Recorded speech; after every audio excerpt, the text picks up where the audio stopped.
कानपुर के एक युवक की मौत हुई है। महाराजपुर के हाथीपुर के रहने वाले शुभम द्विवेदी की हत्या की गई है।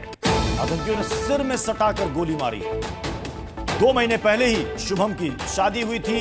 परिवार के 11 सदस्य कश्मीर घूमने गए थे। प्रीति हमारे साथ इस वक्त जुड़ चुकी है। प्रीति, क्या कह रहा है परिवार? बेटा चला गया।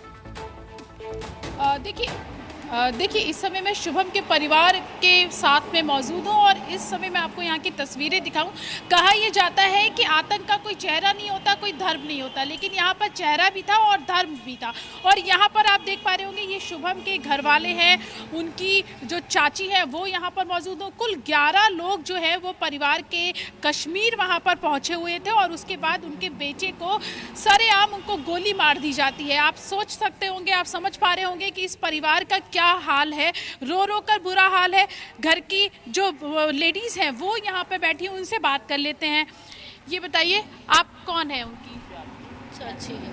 कब पता चला आपको कि आपके भतीजे का इस तरीके से हो गया? क्या कहेंगे इस पूरी घटना पे? 2:30 बजे पे खबर आई थी हस्बैंड के पास, तो उन्होंने भैया को फ़ोन मिलाया तो उन्होंने कहा गोली बारी हुई। तो हम लोगों को लगा शायद घायल वगैरह होगा तो हॉस्पिटल वगैरह में सही हो जाएगा, पर रात तक जब क्लियर हो गया कि नहीं तब हम लोगों को पता चला। पर अभी तक हम लोगों ने, लेडीज़ों ने किसी से अभी बात नहीं की, खाली जेंट्स लोगों की बात हो रही है। आपके परिवार के कितने लोग गए थे वहाँ पे? 11 लोग गए थे। 11 लोग गए थे। कौन कौन गया था? जो बेटा ख़त्म हुआ है वो गए थे, भैया भाभी गए थे, बहू गई थी अशन्या और उनकी बहन गई थी। 11 लोग गए थे। ये देखिए शुभम की बुआ जी भी हमारे साथ मौजूद हो। ये बताइए कुल 11 लोग गए थे, बाकी लोगों सब लोग ठीक हैं? आपके भाई भाभी बाकी सब ठीक हैं? आधे लोग तो रास्ते ही से लौट आए थे और 5 लोग गए थे ऊपर। शुभम और उसकी वाइफ थी और वही दोनों लोग बैठ के, बाकी लोग इधर उधर हो गए थे। वो लोग बैठ। आप लोगों को कैसे खबर मिली, कैसे पता चला, देखा आप लोगों ने, किस तरीके से हुआ? आपकी बहू से आपकी बात हो पाई क्या? मेरी बहू से हमारी बात नहीं हुई। कैसे पता चला, कब पता चला? हमको हमारे भाई ने बताया। आतंकी अटैक में एक और शख्स सुशील नाथनिया की मौत हुई है, जो कि एमपी के अलीराजपुर के रहने वाले थे। LIC के ब्रांच मैनेजर थे सुशील नाथनिया। परिवार के साथ कश्मीर घूमने गए थे। आतंकियों ने धर्म पूछकर इनको गोली मारी। हमले में बेटी के पैर में भी गोली लगी है। और जी मीडिया संवाददाता महेश इस बड़ी खबर पर हमारे साथ जुड़ गए हैं।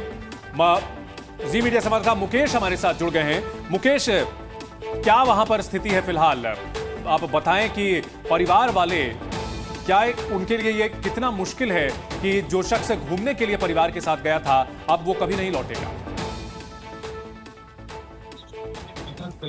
घर में मौजूद हूँ और जो सुशील को कल जब आतंकवादी हमले में उससे मारा गया तो मारने के पहले उससे पूछा गया कि आप किस धर्म के हो, और उन्होंने बताया कि मैं क्रिश्चियन हूँ। तो उस पर कलमा पढ़ने का दबाव बनाया गया। जब वो कलमा नहीं पढ़ पाया तो उसे गोली मार दी गई। वो हमारे साथ में उनकी बुआ भी है। कैसे मालूम पड़ा आपको कि सुशील के साथ आतंकवादियों ने ये घटना को अंजाम दे दिया है? कल रात 10 बजे मेरा छोटा भतीजा यानी कि सुशील का भाई विकास ने फोन किया कि बुआ गोल्डी का फोन आया कि पापा को गोली मार दी आतंकवादियों ने और उसकी डेथ हो गई है।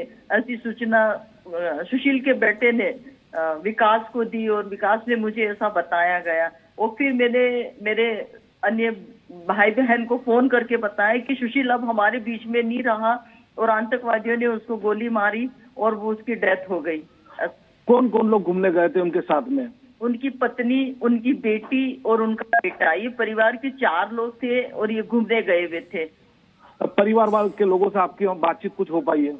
हाँ, आज कल उसकी बेटी से बात हुई थी। मैंने उसकी मम्मी के बारे में पूछा था तो उसने बताया कि पापा की डेड बॉडी के साथ मम्मी है। और आज जब मेरी बात हुई गोल्डी से, उनके बेटे से, तो उन्होंने बताया कि संभवतः आज 12:30 के समथिंग पापा की डेड बॉडी दिल्ली लाई जाएगी, ऐसा उसने बताया। इस दुखद घटना में आतंकवादियों के लिए सरकार या प्रशासन से आप क्या मांग कर चाहते हो? किस तरीके की कार्रवाई होना चाहिए? मेरी शासन प्रशासन से निवेदन है कि आतंकवाद का नाम ही नहीं होना चाहिए, कि आतंकवाद क्या चीज है ये होना ही नहीं चाहिए। ये कब तक इस तरह से खून खराबा होता रहेगा? कितनी महिलाएं विधवा हो रही, कितने बच्चे अनाथ हो रहे हैं। ये कब तक होता रहा? सरकार को इस ओर ध्यान देना चाहिए।